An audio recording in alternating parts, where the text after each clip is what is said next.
Welcome to the Recruitment Hackers Podcast, a show about innovations, technology, and leaders in the recruitment industry. Brought to you by TalkPush, the leading recruitment automation platform. Hello, everybody. Welcome back to the Recruitment Hackers Podcast. I'm your host, Max Armbruster, and today I'm delighted to welcome Graham Thornton, who is the founder CEO of Change State. Change State is, well, I'll let Graham introduce Change State, and because I'm going to describe it as a digital agency specialized in recruitment marketing, but you'll correct me later, Graham. And the topic of today's discussion will be, how do we adapt recruitment marketing and particularly career websites to the world of high volume recruitment? And obviously a high volume recruitment can include a lot of different categories and subcategories, but we're talking about the early career folks and people who are kind of figuring out what they want to do in life and why they want to work for you. So that's just to set the framework, but we'll see where the conversation takes us. Graham, thank you for coming on the show. Yeah, no, super excited to be here, Max. And, again, I think you and I feel very similarly about, podcasts in general as an avenue for education, both for ourselves and, and hopefully our guests too. So super excited to be here.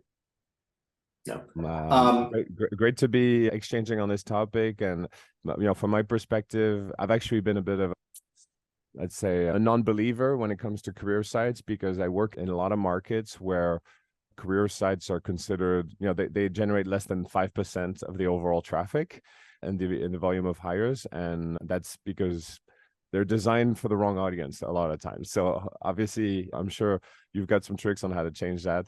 That's what I'll be asking you about. But before we go there, Graham, I haven't given you a chance to introduce Change State. Yeah, sure. So, I'm the CEO, co-founder of Change State. We've come to admit after 4.5 years that we are a recruitment marketing agency, but, we like to, wag our fingers and say, recruitment marketing agency isn't a 4-letter word. And, your agency should do more than spend your money on job ads. They should be able to do more in the recruitment process. And so, I cut my teeth, spending about a decade, a little bit more over at a company called Career Builder. In the last half of my time there, I built our sales engineering team, and, super interesting because we would buy or build software in the pre-hire space. And that meant, an applicant tracking system over in France, brought it over to the US. We bought a couple CRMs. We bought Broadbean, which at the time was the largest global leader in job distribution. We bought a social referral tool, a virtual events platform, benefits administration company, background check company. So anything that you could imagine, in the pre-hire space, we had our hands on, and it was super, fun to take those products to market. And, I spent, 7 years standing in front of a whiteboard, mapping out, a company's respective recruitment process to figure out, where we can solve gaps in the process. And that could be advertising, that could be tech systems, that could be sending your jobs out. It could be, easily applying in an applicant tracking system, and so had a ton of fun doing that. And, we would stand in these whiteboard meetings for a day. And at the end, a lot of times companies would say, hey, while you're here, who do you recommend as an agency? We don't, we like ours, and we're not getting new ideas. And, eventually we just said, well, maybe we should, start our own agency. And that's really how Change State was born. So 4.5 years later, here we are. And it's been a really fun journey. So. Only 4.5. I feel like you've been around forever. So hope that's a compliment. Well done on the marketing. Yeah, absolutely. Absolutely. It's a compliment. So yeah, it is absolutely an essential player to the ecosystem, because there's just so many solutions out there. And there are not that many employers beyond a certain size who will rely on their ATS to, generate a career site, right? They need a front on top of it. That's the typical structure. And there's no dominant player in that space from a tech perspective, I find, right? Yeah, no, I think that's true. And, we do a lot of, I think a good parallel is we do a lot of employer brand work too for clients. And, everyone in, these brand projects always is drawn towards the flash, the creative, and, what are the cool videos that we're going to get out of, our employer brand work. But, what's really important is all the data and and how it's going to work, right? The supporting pillars of your brand, why someone wants to come and work for you. And I kind of think about, career sites and attracting talent in a similar fashion.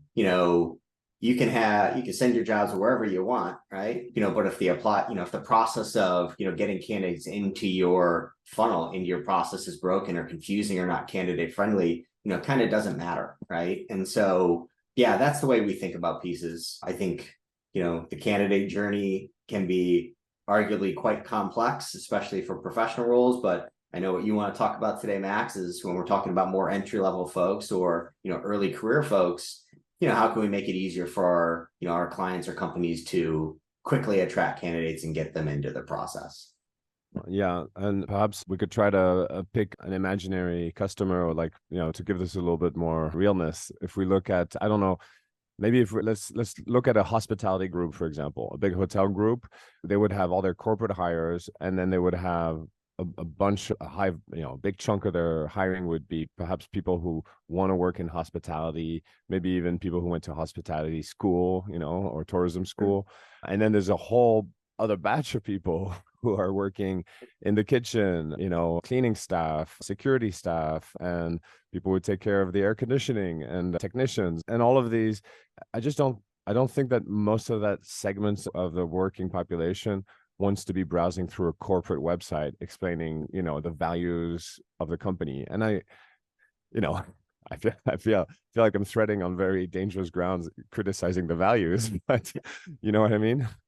Yeah, I think you're spot on, right, in many ways, Max, right? And it's not, sure, there are values that are going to help, reinforce why, someone in the food service industry wants to work at a particular organization. We have, if you're an organization that is a breakfast chain and, you're hiring cooks that, they can be home for dinner with their kids, that is a value that you want front and center on your career site if you're focused on attracting that type of talent, right? And so, it's not the values piece, but at the end of the day, you also don't want that same cook to go through a 8-page, essay to submit their application or submit their interest in a line cook job.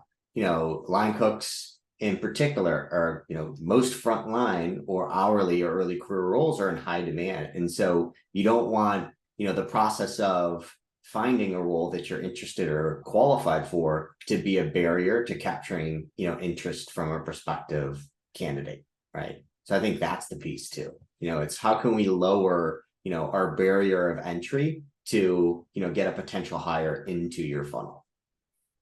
And the values for the line cook who wants to get home for dinner, let's say, that's a very kind of job specific benefit that maybe you don't want to communicate that also to the white collars, that they should get a different messaging altogether. So how often is it that employers today have two different career sites, one for white collar, one for blue collar, or maybe a different kind of classification would be early career versus more professionals, or one of those separations? I mean, I think if I look back 10 years ago, there were a lot of websites that were done specifically for college and campus hiring.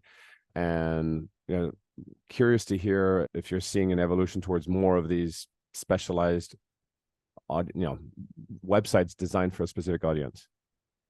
Yeah. So, I think that what we're seeing more than more is maybe not as robust career site split into two pieces. So maybe it's not a full dedicated career site towards higher volume or hiring, continued on the line cook example, right? Or customer service, but it is a different, process, to get people into funnel A versus funnel B, right? And so, what I think has arguably become easier is we want to make sure that if someone comes in down an entry level role, like their process for submitting their information is different than they go into a different repository or a different backend or a different application process than, if you're, a solutions engineer, with 15 years of experience. There are different, levels to applying to that, more senior position than there are for, hey, I need someone that, has 2 years of customer service experience, lives in a certain market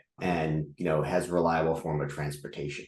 So what's become, I think, easier, Max, is, it might not be, hey, we need to build a whole new career site to support this, but I think you can use technology to, when people identify or self-select that, hey, well, I want to go down this path of becoming a customer service agent rather than corporate, can we give them an experience that is easier to submit their information or easier to enter the recruitment process than a sales engineer or solutions engineer? Does that make sense and track a bit, Max?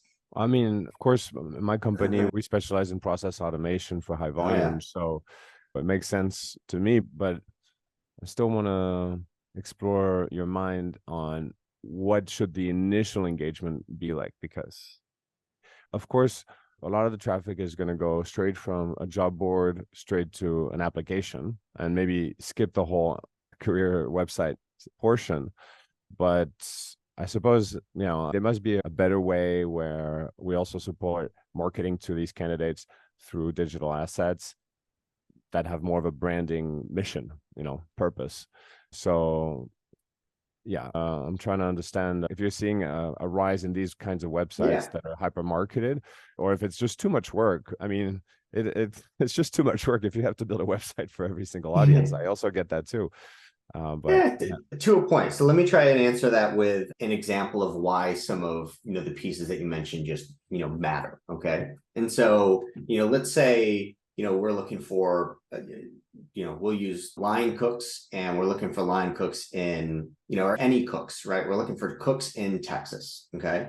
And so instead of driving folks, and you wanted to advertise, right? You're opening a bunch of restaurants in Texas, right? And so we know we need to hire a bunch of line cooks in Texas. You can open up, requisitions in your applicant tracking system, and you can go advertise those across job boards and so on.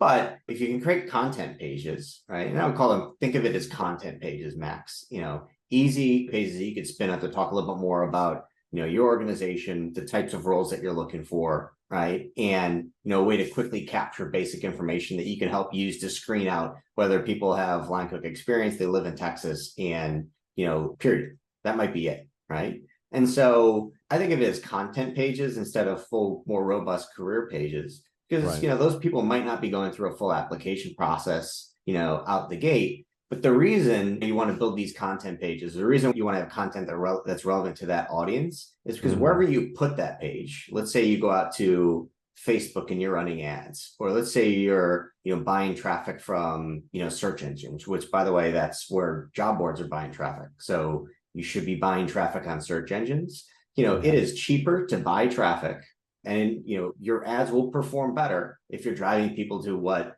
all of your advertising outlets feel is a relevant page. And so a relevant page means if I'm going out to open restaurants in Texas and I'm recruiting for cooks, and I'm putting an ad on Facebook, a video on TikTok, buying ad space on Google, on Bing, and, and when that person clicks on that ad and they go and see a search in an ATS or an ATS job, which is never really friendly, or just a content page that is easy to spin up, it has details about attracting line cooks in the state of Texas, it's more likely that lead is going to convert. And, that definition of convert is submitting information, right? So you're able to, put them in the process, and all of that, conversion data, it also feeds all the algorithms, right? So if Facebook sees that, hey, I'm running ads and they are converting well, then they know that your ad, like they use that to match your ads to the right people.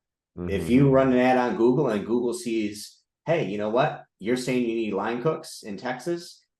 Oh, what their backend is doing is they're going to go check, where are you sending those people? Does that landing page also say line cooks in Texas? Or is it an ATS, individual job rec that comes down, comes up every 7 days, is refreshed? Advertising outlets don't like that. So, in a sense, by I think we use the term career sites a lot in our world too. In a sense, what we're thinking about doing is, what are the content pages that are relevant to the audiences that you're trying to attract? And, by having good relevant content pages where it's easy to capture data, everything that you do to drive traffic performs incrementally better. And that's paid and that's organic. And that is how the algorithms work.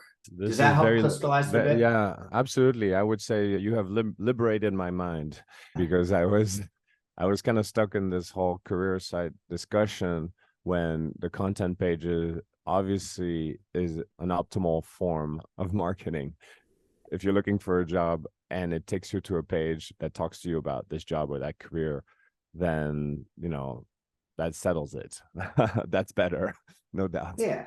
Yeah. Yeah. And it's no different. I mean, companies use that as a career page, right? They use Yeah. these content pages as pieces of the career site. And so, we're all saying the same thing. I think what's important is kind of, what people don't realize is we would love to run, well, I don't know if we'd love it, but we'd run ads all day long driving into an applicant tracking system, driving into unique requisitions. But, the way these advertising outlets have been built makes it less advantageous to do that, right? Sure, we would love to, run Google ads, in individual acquisitions all day long, right? But, we know we can do better by making it easy for outlets to recognize a clear connection between what you're advertising and where you're sending people. And I think the way ATSs have been built has made that a little bit more difficult. I mean, you said something that also like a very good selling point for this approach, which is the advertisers like Google don't like it when the page changes every once in a while. So you're better off if you don't have the resources to build a content page for a particular role. At least you should have an evergreen position where you always send your line cooks to that one job, and then from there on, perhaps in the back end, you take all those applicants that are coming into that one application, that one form, and you distribute it to, Texas or the other states where you operate. And so it's a good rationale for having, even if you have the capabilities of publishing dozens or hundreds of jobs, actually just stick to publishing one really well, make it the front, and then afterwards figure out, where the candidates should go afterwards. Graham, it took us years to figure that out. So Yeah. I wish we had this call a few years ago. Hey, we're just uniquely, we ask questions. It's, we're very open to admitting when we can do something better, and we want to learn too. So, I'll also say, like, again, an ATS is not a bad thing, right? So I think that's also very important. And so, it's not going away for most organizations, high volume hiring or not, but there's also unique things that you can do with job feeds too. So if you know how to take jobs out of an ATS, you don't have to be limited to, hey, this is, how Workday wants it, our jobs to be displayed on our site. There are other, creative ways that you can work on putting a metaphorical, nice coat of paint on your career site. So you're not limited, you're not restricted by some of the limitations of how your ATS wants to show these jobs. And so, that can be, if we pull jobs out, maybe we create content cards where everything that, we can, create our own search, for your career site, and we can have content cards where anything that falls under a certain category, highlights these specific pillars that we know are important. And so maybe your engineering team really values flexible work, your flexible work environment, or, a 4-day work week. And maybe that is something that you don't offer for, your hourly employees. But hey, your hourly employees may feel really good about, like, free parking, right? Free on-site parking. That's not an exaggeration. Some of these little triggers are super important, and they are, the straw that is going to get, they are the trigger that is going to get someone to decide for a high volume entry level role to apply or not. And so they might not live in a job description in your ATS, but can we build a logic by pulling jobs out? Can we create job cards that sit on a career site? Maybe it's, maybe we just don't work within, the career site that is given out of a box of an ATS. And so there's a lot of things that you can do in conjunction, but hopefully that helps. Yeah, even for the enterprise buyer, which works in a big company with a lot of money, there's something hard about buying something that you've already bought. So they've a lot of buyers are like, oh, I already have Workday, I already have the job listing, I already have the career site. You're asking me to buy something else on top of that. I can't justify that. I can't defend it. I think the way to go about it is to show them conversions and saying, well, if we improve your conversion from your Indeed traffic by only 10%, it pays for itself, and obviously then there's other benefits in terms of employer branding and making sure the candidates are better qualified coming in. I suppose that's a book that Change State operates with, seeing that you're very close to the advertising. Yeah.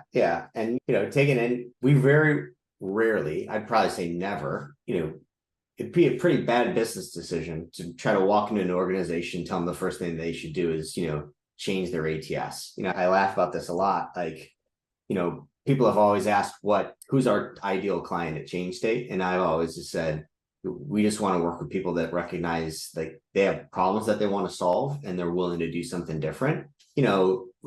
Every business is somewhat unique, right? And how they're set up. And that, comes from, hey, the ATS that you use, the process, the way you set up your ATS. We have multiple clients on Workday and they are all different because they have all been set up slightly different.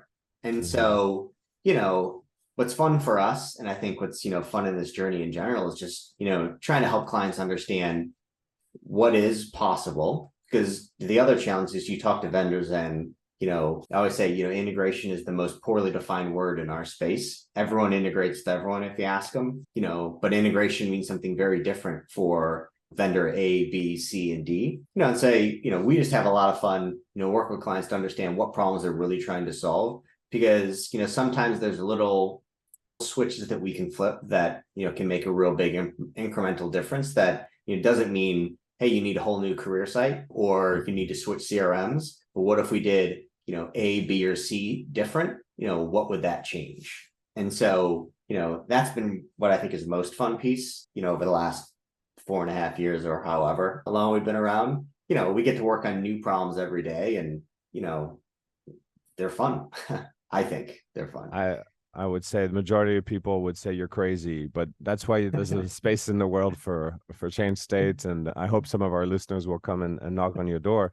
But before we close it out, there's a question I asked to all of my guests on this show, which is kind of a gotcha question, but not really. It's, what is a recruitment mistake, a hiring mistake that you made that you can recall from your past that our audience can learn from, like someone you hired that you shouldn't have hired? And I personally tend to bury those memories so they never resurface again. But if you're the same way, I'm happy to give you a minute to think about it. No, I have an answer. I'll answer it a bit backwards for you though, Max. So one thing that I'm really proud of at Change State is, first, we've never lost a client and we've also never lost employees. So it'd be very hard for me to stand here and say, hey, yeah, there's this one hire that we made at Change State that I really think we missed, because they're all still here. They're still here. That wouldn't be a good look, but I think, what we've found is, now more than anything, we're really trying to hire for people that are curious and have a different skill set than, the team has, right? Because what we're trying to do is look at different problems. And, I think, one of the hiring mistakes I did make early on in my career at Career Builder, I didn't want to hire someone. And I interviewed this woman and I didn't think that she was the right fit with our team. My boss told me we were going to hire her anyway. And, I went to just an eye-opening piece because she, this woman didn't have the background that the rest of our team did, but she added a very different skill set to our team. What I would call maybe a more close eye for data and process that our team didn't have.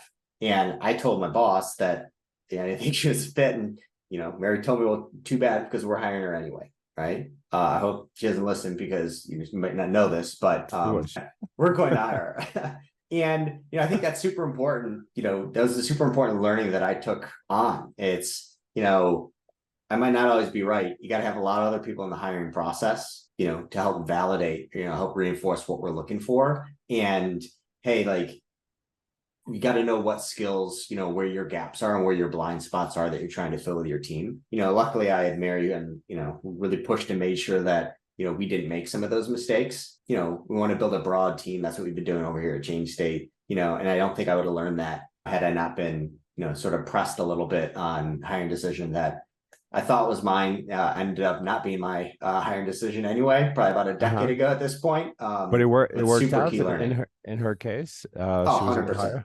100%. Yeah, it was the best. Yeah, couldn't live without her. Yeah.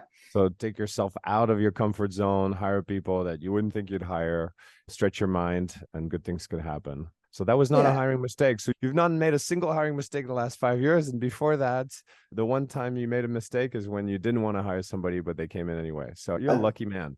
I'll tell you the hiring mistakes that we probably would make, Max. Like I think now more than ever, we've got to move quicker because good people are only on the market for so long. And I think that's a lesson that everyone can probably, take away. Like I think a hiring mistake that we will make is not moving quick enough on candidates when we have conviction. And that's, I think that's a piece that it's tough, and you see stories wherever you look across social of, boy, like, do we really need 7 interviews, to make a decision? We're a startup, so, we don't have to go through 7, but, we've put people through lengthy interview processes and we've been lucky that we haven't lost people in that process. So, I think, speed is certainly important, and that's probably, hopefully not a mistake we'll make soon, but, I can see that being a bottleneck for sure. So we're tracking time to fill position at TalkPush and some of our markets. It's come down for the whole industry. It's come down to 18 days. So it's pretty aggressive. Yeah, no, that's down from like 24, 3 years ago. Yeah. Oh wow. Okay. Yeah, that's that's 30%. So but I mean it's our customers, so it might not be fully representative, but yeah. Anyway, great to move. Thank you for coming. And where can people get a hold of you? You can find me on LinkedIn. I think that's super easy. Or, you could always come check out, our own podcast, which, Max, I've chatted about. Certainly have to have you on the episode at some point soon. And, or just go to changestate.io, io, not .com. So changestate.io.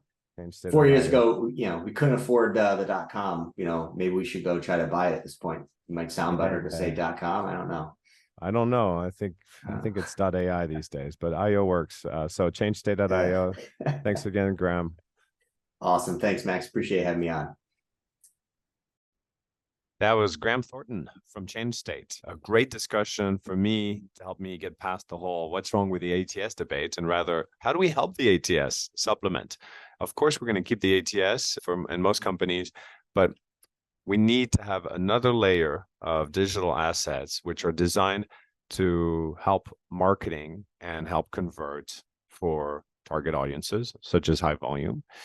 You can build landing pages and microsites that are specifically targeted at certain audiences to support your advertising. That's how agencies do it.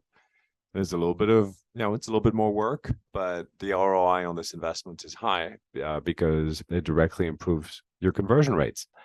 So good practical advice here. And I hope you got something out of it, and then you'll be back to the Recruitment Hackers podcast. For more, please subscribe and share.